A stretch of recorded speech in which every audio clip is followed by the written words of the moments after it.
Benua Afrika, tanah yang menyimpan kekayaan mineral tak ternilai, kini menjadi ajang perebutan dua raksasa dunia Amerika Serikat dan China. Persaingan yang dulu hanya sebatas perdagangan kini menjelma menjadi pertempuran untuk menguasai sumber daya strategis. Taruhannya, masa depan teknologi, energi, dan bahkan keamanan global. Cerita ini bukan hanya tentang tambang dan logam langka. Ini adalah kisah tentang perebutan kekuasaan global yang bisa menentukan siapa penguasa dunia di abad ke-21. Afrika menyimpan hampir 30% cadangan global mineral penting seperti kobalt, litium, dan unsur tanah jarang. Semua mineral ini adalah bahan baku vital untuk kendaraan listrik, panel surya, baterai penyimpanan energi, hingga sistem pertahanan militer.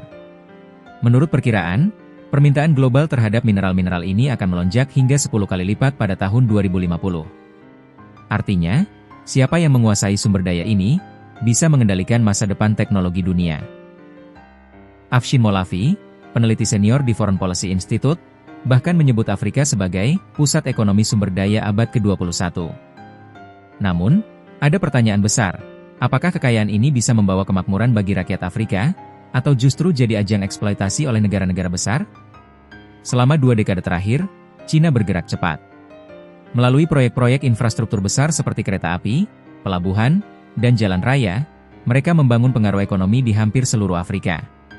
Tahun 2003, hanya 18 negara Afrika yang menjadikan China sebagai mitra dagang utama.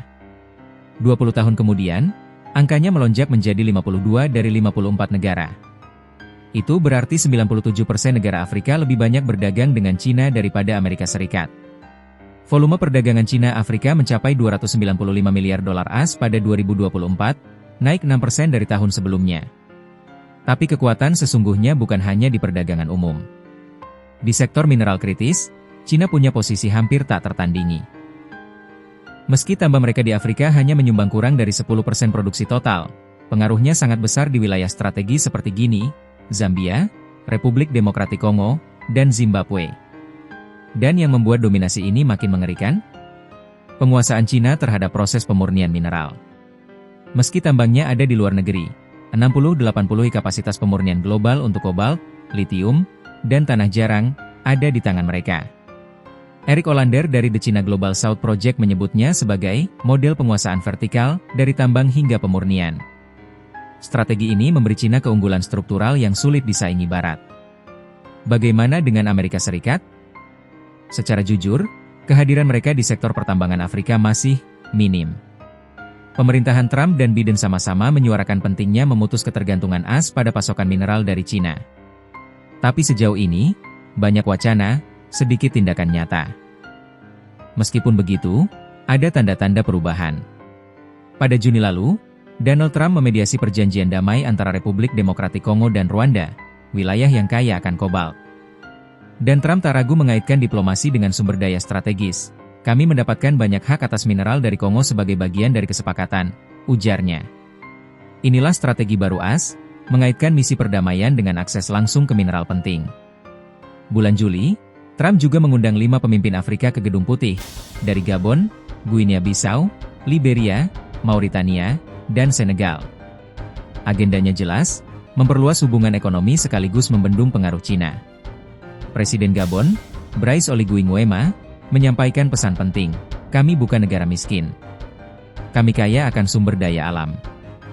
Yang kami butuhkan adalah mitra yang mendukung dan membantu mengembangkan sumber daya ini dalam kemitraan yang saling menguntungkan.